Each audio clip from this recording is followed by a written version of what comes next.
How's it going, everybody? RazingHel here, and today we're going to be taking a look at a free-to-play game called Brawlhalla. This game was introduced to me by some people on my Discord, and I thought I'd give it a try, even though it doesn't fit the type of game genre that I usually play. So I'm just going to be briefly giving you an overview of what it's about and some of my thoughts after playing it for about 4 to 5 hours. So Brawlhalla is a free-to-play game, as I mentioned earlier, that is supported largely through the purchase of its skins and whatnot. So as you can see right here, you can buy different outfits, but as far as I'm aware, there is no sort of advantage to doing so. There are several different game modes, for example, ranked, where you can actually compete against other people. I would say personally, ranked is probably one of the weakest that I've seen if you're a new player, because most likely all of the people you'll get matched against are a lot more experienced than you. So you probably want to do something more along with the casual stuff. And you can get matched up to some good people, but at the same time, once again, it seems like a lot of the people who are currently playing this game are not beginners anymore, and you get matched up against some people who absolutely wipe the floor with you. So in terms of, so for me, I played mostly against people on my Discord and also against some bots. We did some team play, but it was just mostly against friends, I guess you could say. So for purposes of getting you introduced to the game, there are a couple of options. You have the tutorials, which honestly I found to be a little bit lackluster. They give you some basic idea of what's going on, but nothing more than somebody sitting you down and talking to you about 2 minutes could give you. So they're not very advanced, but I guess it gives you the general idea. In addition to that, you have the training ground, which I actually find to be quite a bit more interesting because all of the legends, which are heroes for the game, they're unlocked here even if you haven't earned them in the main game. So you're able to test them out and see which ones you actually like, which I think is a very nice feature. Up until this point, I've been playing as Cross, so I probably have a better idea of what his moveset is like, and I'll be using him as a demonstration here in the training ground, because training ground in general it gives you an opportunity to actually talk about what's going on. So now you get to vote on a map, or you can just let it be random. I like this small Brawlhaven because it's very simple, but then again, I guess it doesn't give me much of an opportunity to demonstrate any sort of platforming or anything. So here we are on a very simple map. This is a weapon. They will give you sorts of prompts to pick them up, and apparently because I last set my options for the keyboard usage, they're giving me those prompts, but you can pick the weapons up by right-clicking, left-clicking in my case. You can do things like throw your weapons, which will stun other players. So if you do something like you pick up a weapon, I can't pick that weapon up apparently. If you pick up a weapon and then throw it, and then dodge in, you can just grab your weapon back. So there is the ability, supposedly, here to combo moves if you go 1-2, and then you're supposed to be able to like kick them out. I haven't been able to successfully do that, and I'd say it's one of the areas that I'm the weakest in, because a lot of other people apparently can figure out how to make these things actually combo. So the general idea is that you have different attacks. You can attack up, you can attack down, you can attack left, you can attack right, and supposedly you can attack diagonally. I mean, you do jump a little bit diagonally in the air. Once again, not one of my strong suits. So I could do a light attack, which is like that, or I could do a heavy attack, which is like that. Heavy attacks and light attacks, in my case, I pretty much get stunned regardless of which ones I do. You can also dodge, which basically means you press shift like that. So if your reactions are fast enough, you can dodge attacks that are coming in. Unfortunately, this guy doesn't fight me. I guess you could say it's a problem. So the general idea, of course, is to knock the other players off the platform. However you manage to do that is, I guess, up to you. So right there, we got our first strike. And you use a variety of weapons to do so. I wish I'd actually picked it up. So I'm going to throw those gloves at him. Missed, because here's a mine. If I could push him onto this mine, he'll blow up. Unfortunately, explosives can blow you up as well. So in addition to the general weapon, each character has a total of 2 different weapons they can use. So before I showed you the brawling gloves, now this is a gun. The gun can do a little bit of a more ranged attack. You don't have to get quite as close, but it seems harder to actually do a decent combo with it. And its ranged attack is limited a bit. So that's a downward ranged attack. If you're just standing still, this is actually one of my favorite moves for him, is if you're standing still, you can shoot like that. And by pressing down, you can also shoot up. Oops, that was not it. So I'm really, this is one of the areas that I'm not strong in at all. Okay, that's what it is. See, you don't even have to press up. So most of the moves are determined by what you press on the keyboard and not what your mouse is really doing. So in other words, if I want to make an upward attack, I just press up and then I do the shoot. But for me personally, I would much rather have it follow the mouse. And this is one of the areas that I got in trouble with, because what would happen is I have multiple screens set up. So if you accidentally move your mouse cursor outside the boundary of your screen and you're using the mouse setup, you'll end up clicking on something else, and then the focus will no longer be on the game, and that will result in you probably losing.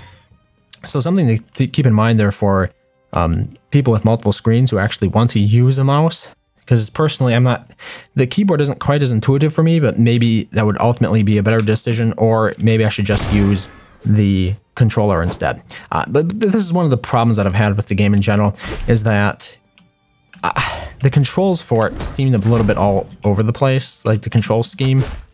It doesn't seem like it's very committed to just one control. Like one control is very superior, right? Because you're on the PC, so a lot of people are not going to probably use controllers. So you'd want a very solid, you'd want a very solid experience for those who are actually using the keyboard and mouse. And I just don't feel the game quite delivers on that, unfortunately. But as you can see with the way this match progressed, what you end up having here is, every time the other person loses a life, basically dies, either falls off, or you actually knock them out by reducing their health all the way. They lose 1 point and then you gain 1, I think. So everything seems fine and good here when you're doing this in the training mode, when nobody's actually attacking you. But the minute I've been involved in ranked matches, this has changed quite significantly. And a lot of the times I feel myself like I'm just inadequate at the game. I don't know if a lot of these people have that much more experience, or if I'm just not as intuitively good at it, if I can't make decisions quick enough to actually be competitive at this game at all. So that was pretty much the downside for me, because I tried to rank match after I'd fooled around with a couple friends in it from Discord, and I felt that I wasn't making progress, because I played about 20 matches, and what had happened each time is that they had I was pretty much destroyed every single time. I'm not going to sugarcoat it there. It was not anywhere near fair. And I have a problem with that, because I don't mind competitive games really, but if there's a 0% chance of you actually being the one who wins, or anybody for that matter, it's just not fun, because there was... I didn't stand the chance in any of those. And it's supposed to be ranked, right? I guess that would be like one of the problems I have with it. If you're calling that mode ranked and you bring in players who are completely new and they're still getting the floor, other players are still mopping the floor with them because they don't understand the moves enough.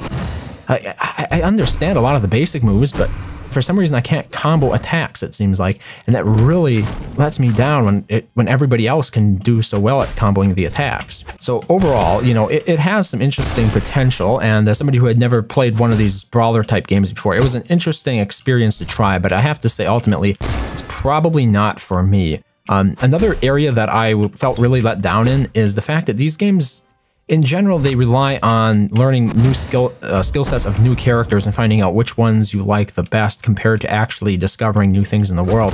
I think that's the reason why I like a lot of survival games, is because even though you die, let's say, to something that you think is a bit cheesy, you have ideas on how you can improve for the next game. And I didn't feel any of that for this game. I had pretty much known the skill set for every single character, and it seemed like my the ability to gain an information edge was pretty much non-existent, and that basically I would just have to get better at that stuff like frame timing and whatnot. And that's just something that I either have not been good at or I've not practiced enough at to actually matter.